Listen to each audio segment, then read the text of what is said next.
on le connaît solaire et hilarant. Ahmed Silla a montré une autre facette, rare, lors de sa rencontre pour Amuse-Bouche, sur YouTube. Le comédien et humoriste s'est exprimé sur sa jeunesse, ce qu'il a pu vivre de très violent et a rebondi sur la polémique Blanche Gardin, ne cachant pas ses larmes. Ahmed Silla faisait partie des rares personnalités à prendre la parole à visage découvert dans l'affaire Blanche Gardin contre Amazon.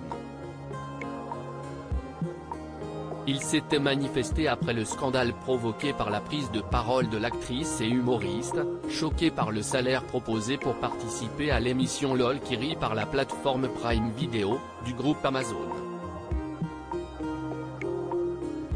Désinguant au passage l'entreprise de Jeff Bezos, elle avait mis la lumière sur les montants des cachets, faisant ainsi s'interroger sur la vie de celles et ceux qui ont accepté de participer au show. Le comédien populaire a de nouveau réagi à cette controverse, mais dans un cadre particulier, celui d'une interview-confession au cours de laquelle il a laissé parler ses émotions. Depuis ses débuts, Ahmed Silla, nantais d'origine et très discret, n'avait jamais voulu s'exprimer sur son enfance. Dans Amuse-Bouche, rendez-vous sur YouTube mené Roman Fraissinet, Hakim Djemili, Redouane Bougueraba, Ahmed Sparrow ou encore Jimo, le héros de l'Ascension relate un souvenir bouleversant de sa jeunesse, souhaitant partager pour la première fois des bribes de son vécu d'avant. Siesti ainsi qu'il raconte qu'un de ses meilleurs amis s'est fait tuer par des gens avec lesquels ils ont grandi. Un témoignage qui fait monter les larmes aux yeux d'Amtila. Puis il explique, quand tu vis dans un quartier, tu fais tout pour te sortir de la violence. Ce qui l'amène à réfléchir sur son métier, où les gens, voient tout le temps heureux. Il reprend ses esprits et veut réagir dans un premier temps sur ses proches qui se sont éloignés de lui depuis qu'il est connu, des gens avec qui j'ai grandi, qui m'ont jugé. Les personnes qui me connaissaient le plus, ils m'ont tourné le dos pour de l'oseille. Les gens ne savent pas la moitié de ce que je peux faire avec de l'argent.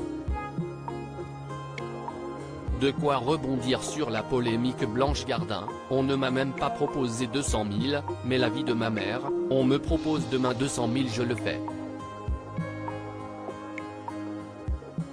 Je suis qui moi, dans cette époque, pour refuser quelqu'un qui te paie 200 000 €, si ça peut te permettre d'aider les gens. Je suis qui pour refuser 200 000 €, sous prétexte que Jeff Bezos ne paie pas sa TVA. Il ne sait même pas que j'existe. D'autres stars se sont exprimées sur le sujet, un avis qui résonne avec celui d'un autre comédien maître de l'humour, Ramzy Bedia. Dans Society, il avait été cash sur ce qu'il pensait de cette histoire d'argent. Blanche Gardin, si elle ne veut pas le faire, ça la regarde. Moi, personnellement, quand mes amis carleurs ou chauffeurs de bus ont su qu'il y avait ce salaire pour une journée de boulot, ils m'ont dit, si tu ne le fais pas, on t'ouvre la gorge. Tu sais combien on gagne, nous? Tu sais comment on se fait chier pour gagner 200 € par mois? Toi tu as cette chance, alors saisis-la ma mère, elle me tue si je ne le fais pas. Virginie Efira avait également tenu à partager son point de vue sur le plateau de Quotidien. J'ai une admiration pour ceux qui arrivent à accorder leurs valeurs, leurs idéaux, à leur manière de vivre. Ce n'est pas si courant, si est assez rare. Après, je n'aille pas refuser le salaire, mais est-ce que j'en ai fait une utilisation ultra dégueulasse? Peut-être pas.